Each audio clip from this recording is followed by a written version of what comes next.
Welcome to this session, Development Concepts and Theories. I am Dr. G. Uma, working as an assistant professor in the School of Gender and Development Studies, IGNOU. Before we explain the concept of development and theories, let us see the learning outcomes of this session. First, we need to define the concept of development, and we need to discuss various approaches to development, and I will explain the theories of development and communication and provide a critique of these concepts and theories. Various authors and development theorists, they have critiqued the existing development theory and they have constantly proposed the new theories. First, we need to understand what is development. Development, before we get into the definition of development, we must understand that why do we talk about development. When we talk about development, development means we need to improve from one stage to next stage. After the World War II, there is a tremendous change in the concepts of development. In the World War, not only in the developed nations, developing nations also they have gone the tremendous change. See, developed nations, they got so much of destruction due to the World War II. With regard to developing nations as well as the third world countries, we need to understand that we are not using the concept third world countries in the current situation, but during the 1945 and 47 freely we use the term third world countries. So, we need to relate the concept third world countries in the concept of 1945. The components of development, when you talk about the components of development, basically it was related to the poverty reduction, and whatever the countries they talk about the development, they need to improve the quality of life of citizens, and also the globalization and neoliberal economic policies also contributed for discussing about the concept of development. When we talk about the globalization and neoliberal economic policies, basically they thought about the economic progress in the economic sector and industrialization as well as the scientific advancement. So, and also due to this globalization, we need to look into the increasing inequality among the people. These are the few reasons when the theorists as well as the social scientists, they started talking about the development. Like with regard to concept of development, as I have already mentioned, it has gone tremendous change after the World War II. In the World War II, as I have already mentioned, not only developed nation as well as the developing countries and third world countries, they have got so much changes internally as well as externally. During that period in 1945, many of the countries, third world countries, they got independence from the colonization. They need to, once they got, after immediately getting an independence from the colonized nations, they need to address the poverty and also infrastructure, and they need to address the social development like environmental destructions, issues like health, education, illiteracy, and they need to improve the infrastructural facilities. With regard to developed countries, there were massive destruction during the World War. So, they need to reconstruct not only economic sector, they need to reconstruct the entire countries. During that period, the world has divided into two ideological divisions. One is with regard to United States led market economy, and second one is that USSR led the socialist ideology. So, not only that, mass media has to confront the so much of issues when we talk about the development. For example, when we consider the mass media, first one is the ownership. There is an confront the internal as well as the external issues in the process of positioning itself in the realm of development discourse in the globalized environment. So, this development communication has addressed some of these issues, and DEFCON theorists have mooted many communication strategies for development appropriate for respective development reasons.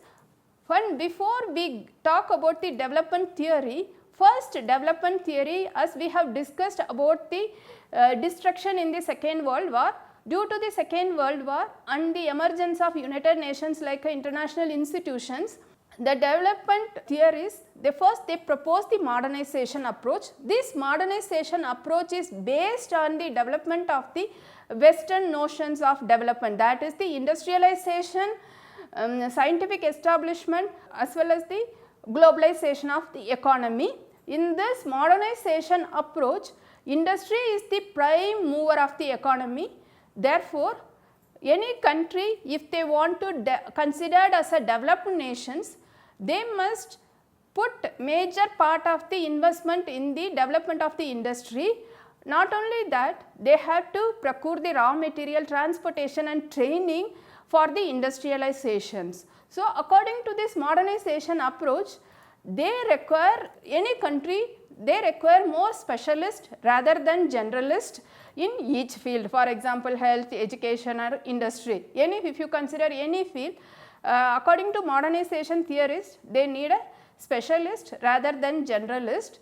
For example, in this modernization theory, not only they talked about the industrialization and economic advancement, they do talk about the public education, healthcare, family planning and all these issues they do talked about, but for these issues they clearly mentioned in the modernization theory that there should be people's intervention for participatory governance is very important according to modernization theory, then only we can achieve the well-being of the people.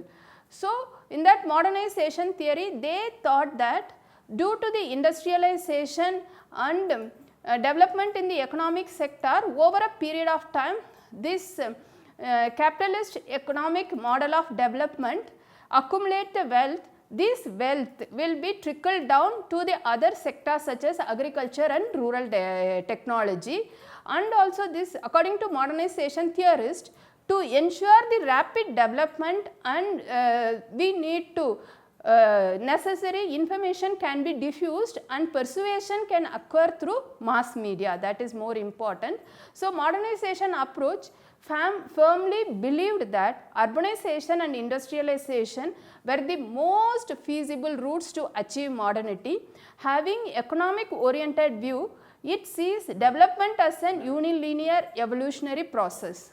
Based on the modernization theory, there is a dominant paradigm of development, and many people they proposed based on the modernization theory and they talked about the dominant paradigm of development. According to the, it has developed based on modernization theory. According to dominant paradigm of development, state of underdevelopment in terms of observable quantitative differences between so-called poor and rich countries on the one hand and traditional and modern societies on the other hand. This approach was also known as dominant paradigm of development. First theorist is the Daniel Lerner. He postulated that urbanization, literacy, mass media exposure and political participation could be the change agents for transition from traditional agrarian communities to modern industrial societies. Here, media act as a changing agent. So, according to the Daniel Lerner, in the traditional society, people are not imaginative and they assume they are not consuming media in a large scale, and according to him, media act as a multiplier and enhancer, and it is expected to role to make an ideas of modernization more attractive, change people's psychological state and teach them skills which are required to modern society. That is the first Lerner proposed. Based on the Lerner's approach, Wilbur Scram, he also extended the opinion of Lerner and he wrote a book titled Mass Media and National Development in favor of modernization theory, and he termed mass media as a magic multiplier. He perceived mass media as a agents of social change, and he proposed that mass media has a magical capability to inform, educate, persuade people and accomplish the transition to new customs and practice of community. So, according to him, any nations wants to accelerate the development, they must allow the media and information to flow as quickly as possible, as widely possible, so that relevant information can reach the people very quickly and they will adopt and they bring change. That is the Scraman's theory. Like Scraman, another important modernization theorist is Walt Whitman Rostow. Rostow proposed that every country, irrespective of whether they are located in Asia, Africa, or in Europe or America, they need to go through the linear stages of growth, and he proposed theories in 1960s. According to him, there is a 5 stages of development. First, traditional society, then preconditions for takeoff, that is the existing in traditional society, then takeoff, drive to maturity, and age of high mass consumptions. Okay. This Rostow also proposed that if the country wants to grow, at least they need to invest 10% of their GDP, and they need to, any country, they need to identify the 1 or 2 important manufacturing sector, and that manufacturing sector should be concentrated, and the growth rate has to be increased through by concentrating 1 or 2 important identified manufacturing sector. And he also proposed that institutional, political and social framework has to be exist and created. Like this modernization theorist, another important theorist is that Everett M. Rogers. According to Rogers, he proposed a theory called diffusion of innovation theory. It focuses upon the process of diffusion and adoption of innovation in a systematic and planned way. And he also, in this diffusion process, he gave a significance to the mass communication, and he proposed the 2-flow process in the beginning. Like for example, I would like to explain this theory by using an example. If we introduce any ideas or products to the uninformed receivers, once they accept and later if it's become part of their life, by looking at them, that will be accepted by the rest of the society. So, these are some of the theorists they have proposed, and also he emphasized, Roger has emphasized the importance of mass communication in the diffusion process. That is very important. According to Rogers, he talked about the 5 stages, that is by using the mass media we have to create an awareness, interest, evaluation, trial and adoptions. So, these are the important modernization theorists. So, entire world they did not accept this modernization theory of development. Many people they have critiqued this dominant paradigm of development, that is the modernization paradigm of development. Basic critique is that this entire modernization process, it gave emphasis on technological and economic aspects of development. It never considered like for example, if you take any countries, all the countries is not we cannot consider the development as a linear model, and every country irrespective of their location, we cannot impose the economic development and technological advancements. There are other factors like traditional wisdom is there, cultural factors are there. So many other factors become part of the development process. One need to consider those factors also, but this dominant paradigm of development theorists, they failed to address those issues, and they have underestimated the traditional wisdom of the community. So, they never gave the emphasis on other factors. So, according to them, they proposed that even communication also, it is a linear model. They proposed the linear model of communication, and they have emphasized the strong persuasive power of media. This has led to the large scale environmental degradation in the name of development. So, by critiquing the existing modernization paradigm of development, There are they have proposed alternative model of development, that is structuralist theory and dependency theory. So, according to structuralist theory, it was proposed by the Raul Prebisch and Brazilian economist Celso Furtado. These theorists, that is the structuralist theory, they have critiqued the existing modernization theory and they have divided the world into core nations and periphery nations. Basically, core nations are the developed nations and periphery nations are the developing countries or third world countries. So, according to them, there is an unequal term with regard to trade between the core nations and periphery nations. Most of the core nations, they try to, these periphery nations, due to the economic advancement, they export the agriculture and related commodities to the core nations, and these core nations, whatever they received from the periphery nations, they try to convert the end product, again they will sell the end product with the higher rate to the periphery nations. So, periphery nations, they are forced to import the products from the core nations and they are not able to concentrate on developing the economy of their own countries. So, these structuralist theories, they articulated that there is an unequal terms of trade exist between the core and periphery nations. To address these issues, they propose the import substitution industrialization. If we talk about the import substitution industrialization, according to structuralist theory, these periphery nations, they must concentrate on the industrial development of their own country. For example, instead of exporting the agriculture or related commodities to the core nations, they themselves can convert the end product in their own country and the country can provide certain substitution to the industrial growth. So, by doing that, they can address the unequal terms exist between the unequal trade terms exist between the core and periphery nations.